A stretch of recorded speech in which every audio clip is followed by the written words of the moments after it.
I never thought hanging an American flag would spark chaos in my peaceful neighborhood. It was just a simple act, one that meant the world to me. My father served in the military for over 2 decades. He fought for this country with everything he had. When he passed, I bought a beautiful flag and proudly hung it on my porch to honor him. But the very next morning, I woke up to a bright pink envelope taped to my door. A violation notice from the HOA, signed by none other than our nosy neighbor Karen. She claimed my flag was an unauthorized decorative element and fined me $150. I was stunned. An American flag? A decoration? That was the start of it.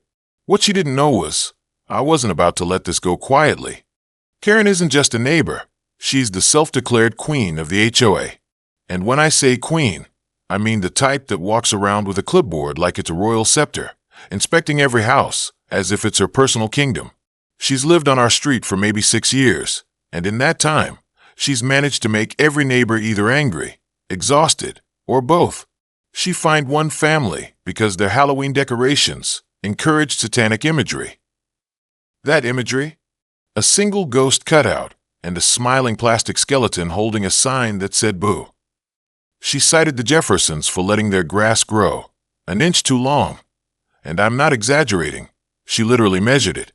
Then there was the time she threatened to fine the Millers for having a wind chime that made excessive noise, which was actually just a soft tinkle in the breeze. People usually muttered about her, rolled their eyes, and just paid the fines to avoid further drama. But fining me for hanging an American flag, to honor my veteran father, that crossed a line I couldn't ignore. After I got the notice, I sat at my kitchen table, just staring at it. The pink slip said I was in violation of HOA aesthetic guidelines. Unauthorized decorative item attached to the structure. It read, next to it in bold, $150 fine. My stomach turned, but instead of getting angry, I decided to be civil, at least at first. I printed out everything I needed. The Freedom to Display the American Flag Act of 2005, a federal law signed to protect homeowners' rights to fly the flag. I also brought a copy of the HOA guidelines, which, surprise, didn't even specifically ban flags. Then I walked across the street, documents in hand, and knocked on Karen's door. She opened it wearing a beige cardigan and an expression like I'd interrupted something important, probably alphabetizing her fines. "Hi, Karen," I said, forcing a polite smile. "I wanted to talk about the notice I got this morning." She crossed her arms. "It's clearly stated in the regulations.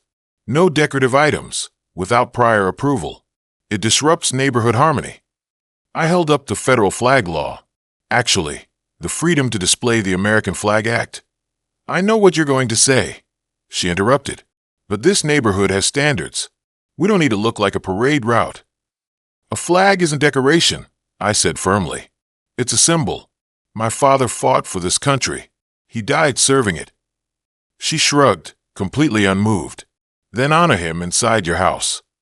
And just like that, she turned around and shut the door.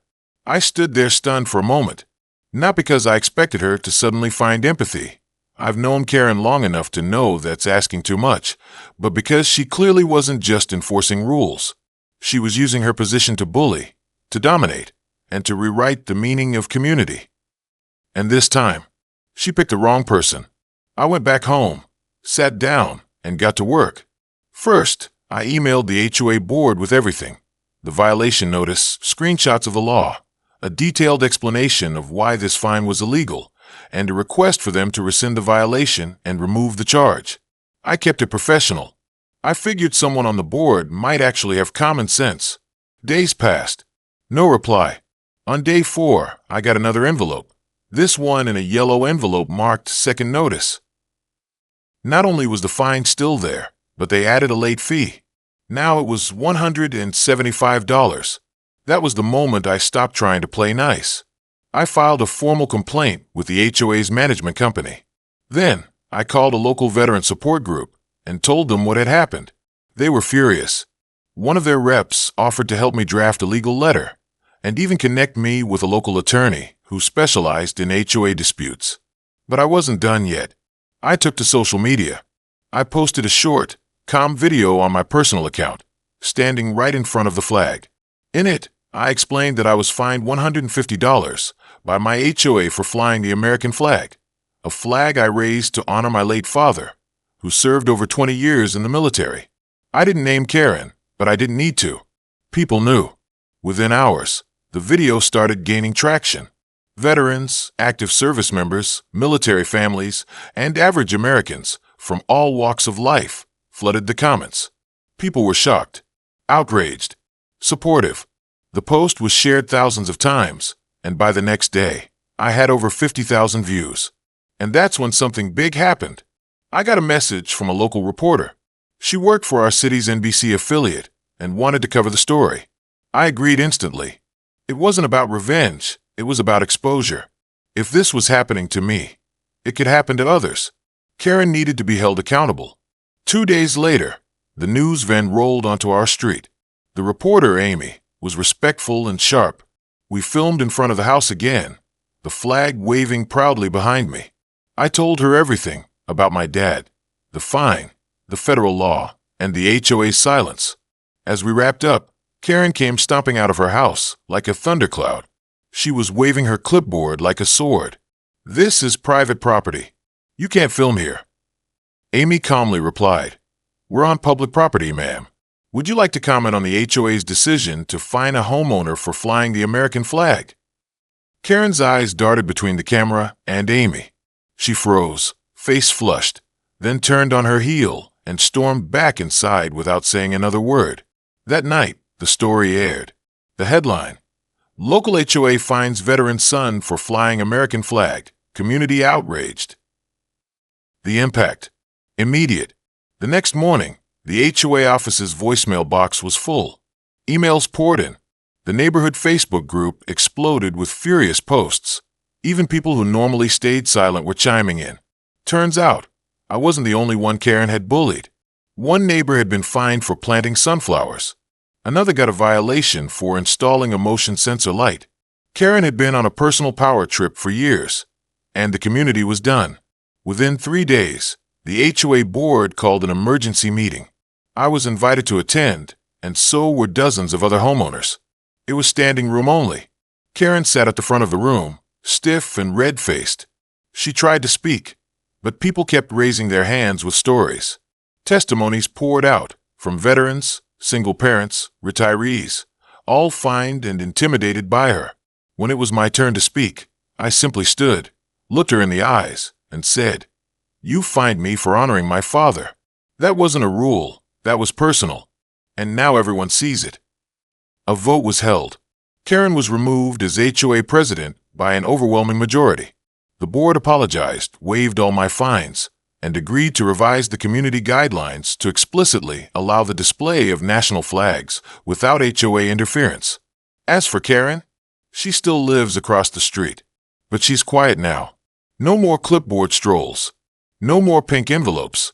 Her power trip came to a crashing end, all because she tried to punish patriotism.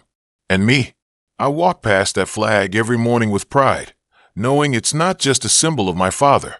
It's a reminder that standing up for what's right is worth every second. I walked into that HOA board meeting with everything in order. A folder full of documentation, the federal law in print, highlighted and tabbed, and copies of the HOA's own rules. I was polite. I didn't raise my voice. I didn't attack anyone. I just calmly explained why the fine was unjust, and that under the Freedom to Display the American Flag Act of 2005, what I did wasn't just legal, it was protected.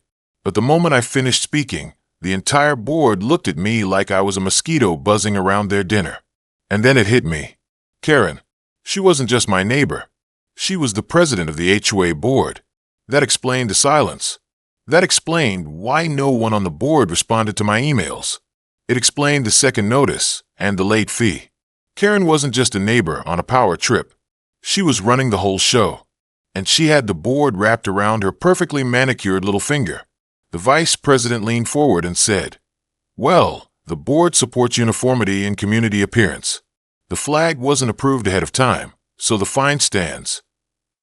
I replied, "You do realize the flag is protected by federal law, right? I don't need approval." Karen just smiled, not even trying to hide the smug satisfaction on her face. "We don't interpret federal law," she said calmly. "We manage local appearance." I walked out of that meeting with my heart pounding, not in fear, but in complete disbelief. These people weren't protecting a neighborhood.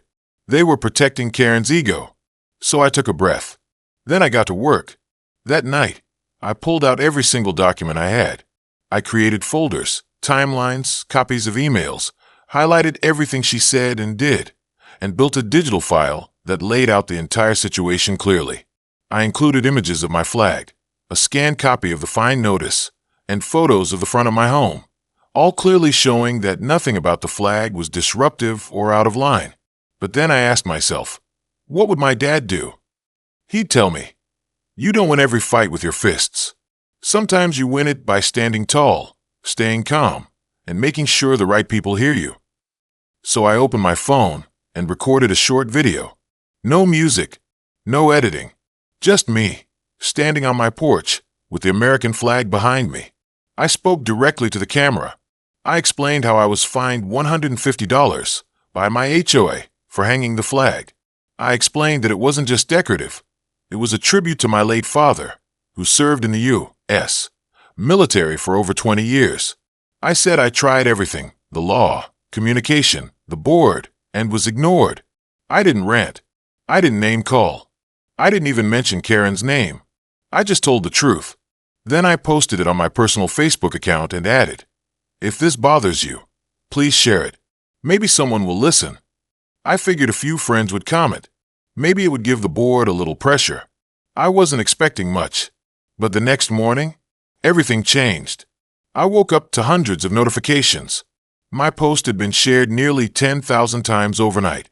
Veterans from all across the country were tagging organizations and lawmakers. Military spouses were messaging me, thanking me for speaking up. Families posted pictures of their own flags with the caption, "We support you." Someone tagged a national veteran advocacy group. Then a local radio station shared my post. By noon, it had 60,000 views and counting. People were furious, not just at the HOA, but at what the story symbolized. It wasn't just about a flag. It was about someone in power, using that power to silence tradition, pride, and personal freedom. And that's when I got the message. It was from a reporter named Amy, from a local NBC affiliate. She said she had seen the video and asked if I'd be willing to tell my story on camera. I nearly dropped my phone. I messaged her back instantly. "Yes, please. Let's do it." We set up a time for the next afternoon. The news van rolled up to my street right on schedule. Amy and her cameraman were incredibly respectful. They didn't sensationalize anything. They just wanted to hear the full story and show the facts. We set up the interview right on my front lawn. Behind me, the flag waved gently in the breeze. I told them everything about my dad, about Karen, about the fines, about the board. I handed them copies of the law and my HOA letters. I made it clear, this wasn't about tearing down the HOA. It was about standing up for what was right. As we wrapped up, something I should have expected, but didn't happen.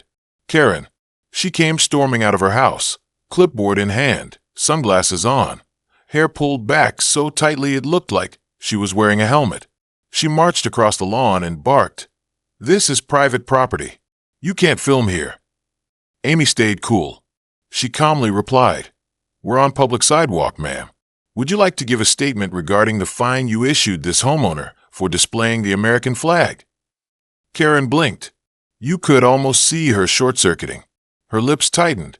She glanced at the camera, then at me, then turned around and stormed back inside without saying another word. The cameraman raised an eyebrow and whispered, "That's your closer." That night, the segment aired on the local 6 o'clock news. It opened with footage of the flag, rippling in slow motion. Then it cut to me, standing on the porch, talking about my dad.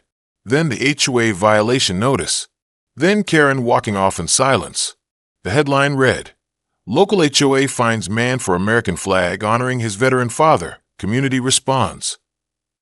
The response? Massive. By the end of the broadcast, the HOA's inbox was overflowing. People weren't just mad. They were organizing. Other neighbors started speaking up. One said they were fined for planting too many sunflowers. Another showed a violation they received for a non-neutral flower pot. People who had been silent for years suddenly had a voice, and it was growing louder every hour. The next morning, Karen's smug little clipboard was nowhere in sight. But what came instead was a notice from the HOA board.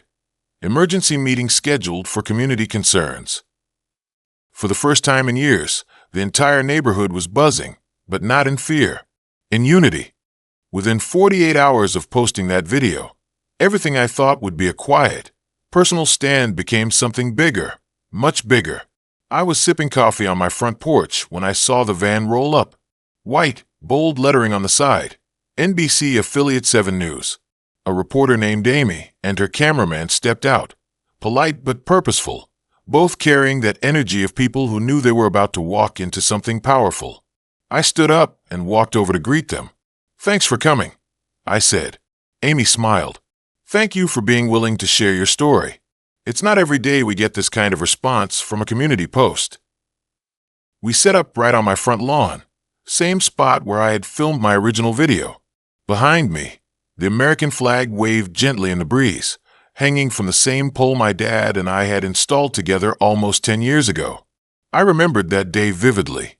He had lined it up perfectly, made sure it caught the afternoon sun. "If you're going to fly a flag," he had said, "fly it with pride and fly it right." The cameraman adjusted his lens.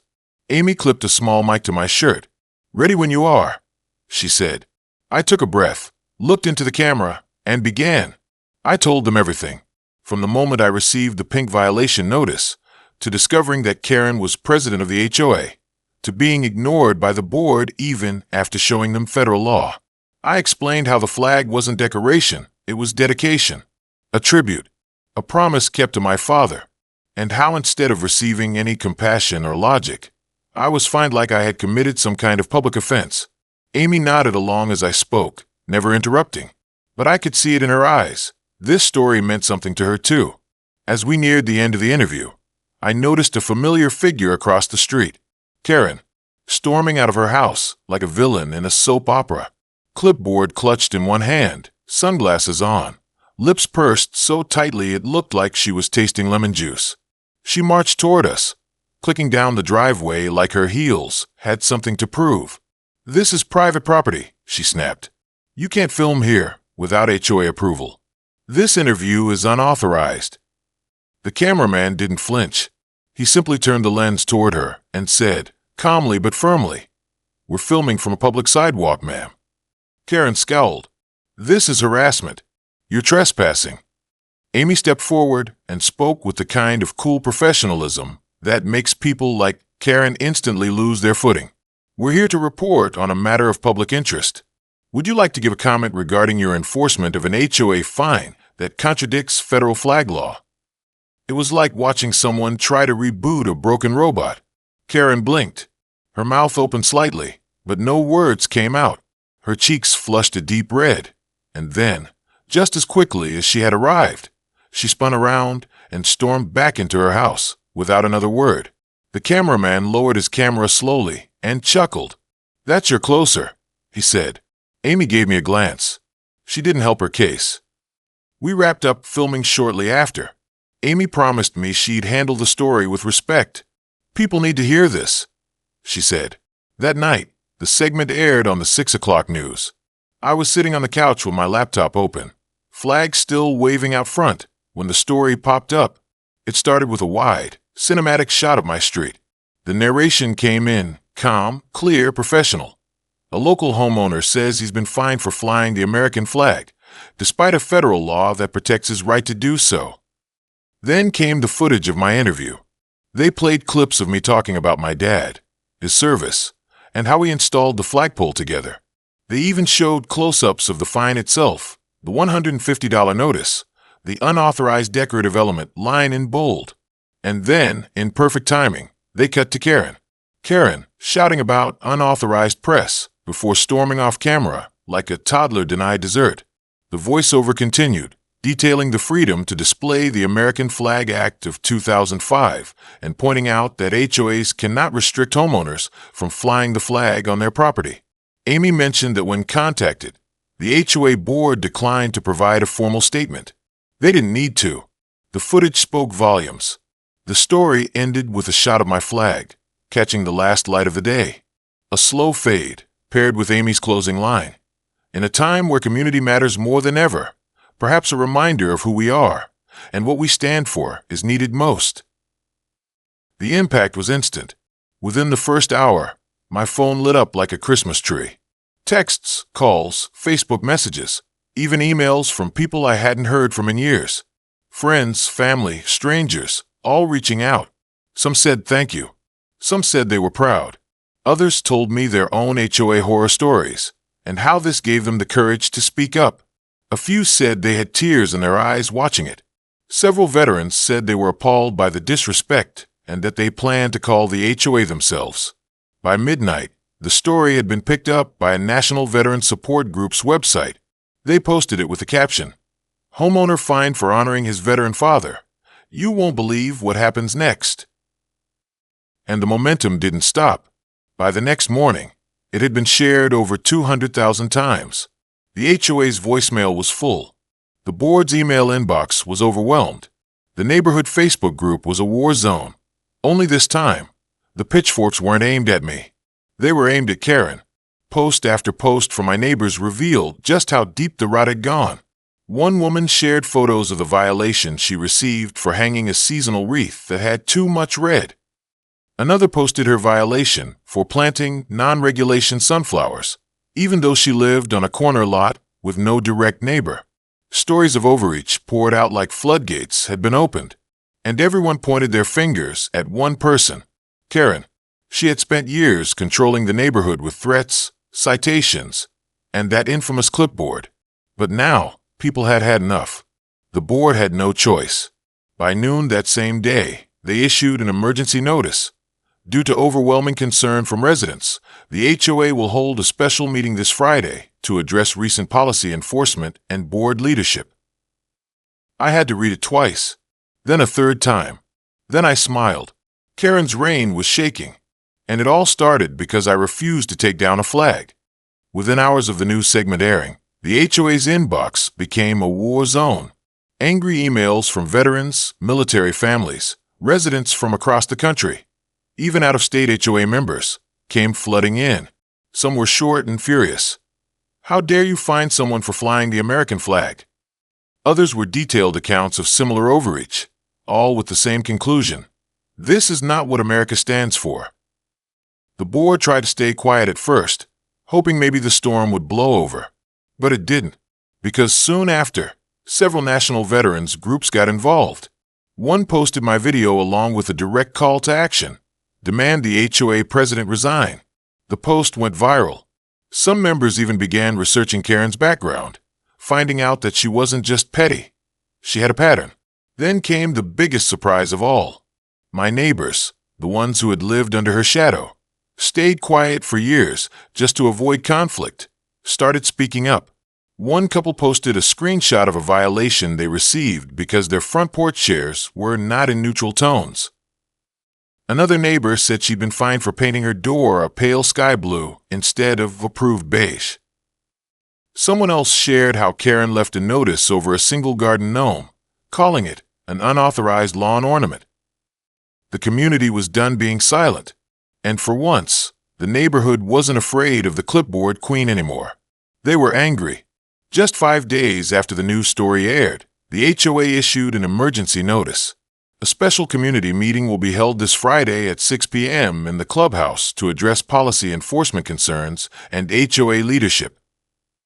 I read the email 3 times before it sank in. Karen was about to face the very people she'd been bossing around for years. Only this time, she wasn't in control of the narrative. When Friday came, I arrived early. The parking lot was already full.